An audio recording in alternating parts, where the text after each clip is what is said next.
the famous rabbis of yesteryear. Now, on the 28th of Sivan, Chavchet Sivan, marks the Hilula of a famous Tunisian rabbi. His name was Rabbi Vatsif Yitro, Zecher Tzadik Libracha. He was actually born in English year 1917, passed away in the year 1997 on the 28th of Sivan. He was about 80 years of age at the time he passed away. Let's explore a few of the highlights of the famous rabbi's life. Now, he came from great rabbinic auspices. His father's name was Rab Kamos HaKohen Tzagia, and his mother's name was Rabbanit Rochila, I believe, or Rachel, you could say.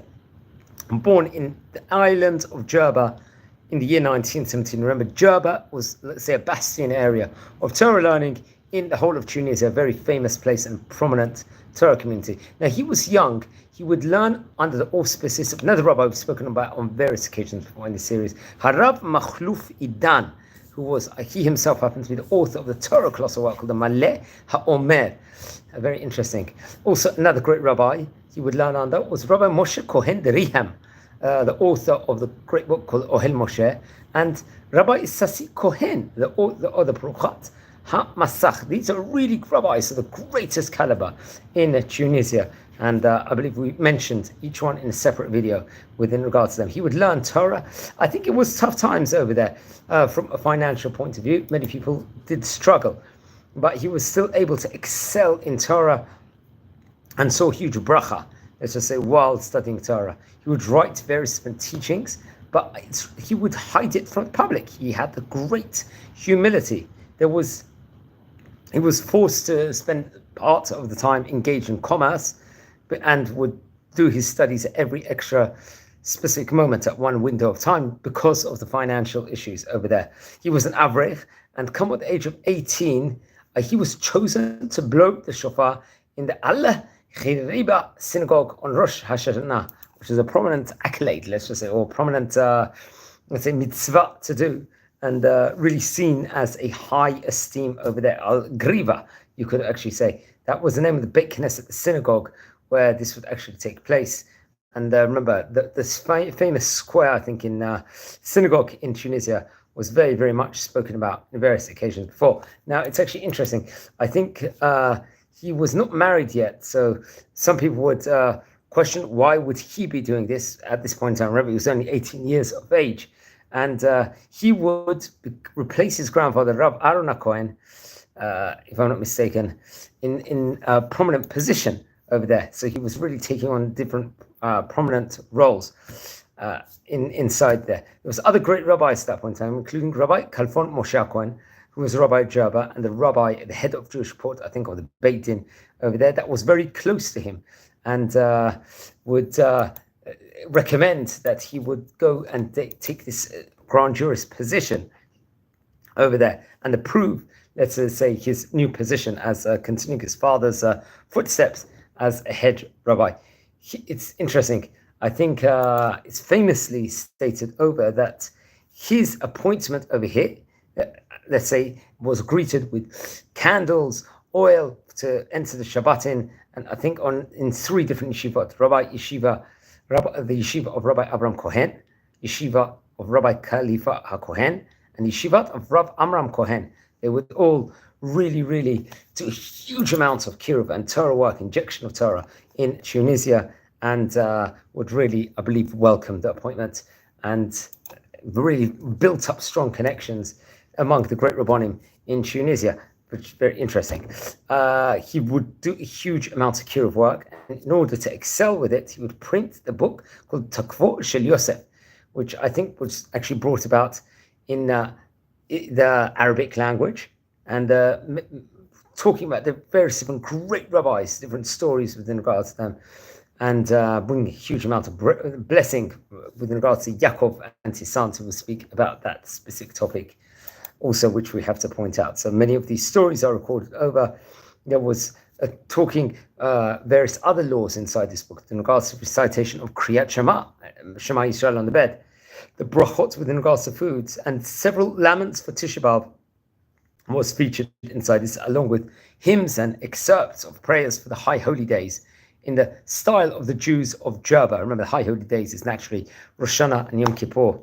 During that time period, especially the Aser Simei Teshuvah, are the interim days between them. For a period of time, I think he would work as a shochet also and as a mohel. And he would also learn, let's say, to be a sofer stam, to write Sifrei Torah, mezuzot, filin. So he had a huge, broad base, not just excelling in Torah learning and leadership in the community itself and judging cases. He was also very proficient with regards to other areas in the Torah Jewish life cycle, how important it is. Now, I believe, come what the year 1948, he would suffer, unfortunately, from a serious infection, it's reported over, I believe, in his left eye. And this obviously would cause, a lot of stress and deal. I think also his son had a very, very high temperature at that point in time. And after, I think, becoming healthy, he would actually be lucky and fortunate enough to make Aliyah to Eretz Israel. This is time at the start of the formation of Medinat Israel, the state of Israel. And he would live in the holy city of Tzfat. Remember, there's 4 holy cities in Israel: Tzfat, Hebron, Tiberias, and also Yerushalayim, the capital city. And he would, I think, afterwards move to Tiberias. And there was a big knesset over there called Karlin, I believe. And he was part of the Achrayot, let's just say, on the Mikvah Hatara, but in the city itself, respectively, famous Mikvaot, especially in Tiberias, in Tzfat, which I recommend everyone to look into. And I think in his starting years of land of Eretz Israel, he would work different workings. He was always very, very busy, very active. Let's just say he would work, I think, forestry, and it was tough financial situations for everyone, I think, pretty much. And he would get up before dawn still to study Zohar, while at the same time working on various different things. I think come on 1967, sadly, I think he fell down and he would break one of his vertebrae of his spine and was in a cast for many months, it's reported over. Later on, I think there was more, it's reported over in, I think, the year 1977, if I'm not mistaken, that there would be a car accident in while he was in Eretz Israel. He would survive it miraculously and took it upon himself to write a Torah scroll to honor the souls of his parents and siblings. The huge thought. Remember, we talked about that he was a sofer stam, so he was able to do that proficiently. A huge thought and honor.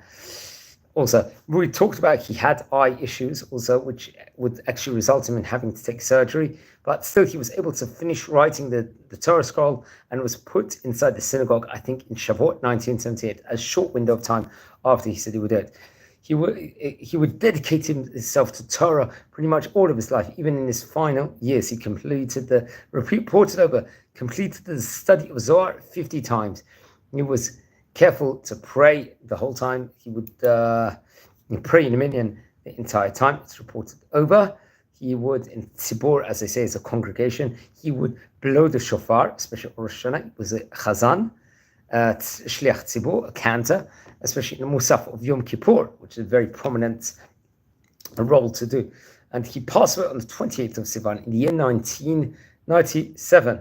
And I believe he was buried in the burial plot in Tiberias, one of the 4 holy cities of Israel, as we spoke about before. Now, it's interesting. Various different of his teachings, his Chidushim, is remembered, and it came out in the year 1998 inside a book called the Kamos Amdi. I think this was an arrangement of his son-in-law, Hacham Meir HaKohen, who would actually arrange this Torah colossal work. And this would have been just about a year before the great Chacham had passed away. So I recommend everyone to look into that. There's information about him on the internet. Let's explore a few of the highlights inside his books, just using notes from the Hayomi website, which gives a detailed. Melamed Shabbat Yitro Litgaye La'achar Matan Torah Shein Lo Chashash Maglot. So this is talking about Yitro, the formation when he comes after hearing about the wonders of Har Sinai, how Am Yisrael had been saved from Egypt and all the different, let's just say, trials and tribulations and successes at that point in time. That's featured, I think, in Amud Reish Yud, if I'm not mistaken. It was in 1998. I believe, if I'm not mistaken, this book was actually printed in Bnei Brak, which is interesting. Another one, Melamed, Shekakol Shekarov Yotzeh Liyom Hamita, Kach Zachi Yotzeh B'mitzvot. How important it is, if God forbid someone's about to pass away, how important they should be to excel in the mitzvot and do more and more. It's another nice teaching. Another nice teaching is Melamed, Davka Le'adbik B'talmid De Chachamim. The importance of being close to great Torah scholars, how essential actually is. That's another teaching in his book. Melamed shemi sheish lo yisurim ba'olam hazeh nikrat tzaddik. Someone that suffers from sufferings, let's just say, inside this world is called a tzaddik. This is from Amud Reish Tet Zion. This teaching is once again stressing over that this book was printed in Bnei Brak in the year 1998. So there's very good notes outside there. I'd recommend everyone to learn more within regards about him. He was a great rabbi of his time, and we've already covered about maybe as many as 150 rabbis here from, let's just say, from the country of Tunisia, which is absolutely phenomenal. And I recommend everyone to learn more about him. And friends, we're a community here. We love learning about the great rabbis of yesteryear. If you descend from any of the rabbis we're speaking about in this series, please send me an email. I would love to hear more information. If you haven't subscribed yet to the channel, please subscribe. We're nearing a staggering 7,000 subscribers, which is an amazing achievement. If you feel anyone's interested in watching these videos, share these videos also to other people also and help us grow and give us great feedback. Appreciate recording from the city of Bet Shemesh. On that note, wishing you all a Shavua Tov, good week. Be blessed and keep learning about the great rabbis of yesteryear. Have a great night, everyone, and thanks for watching.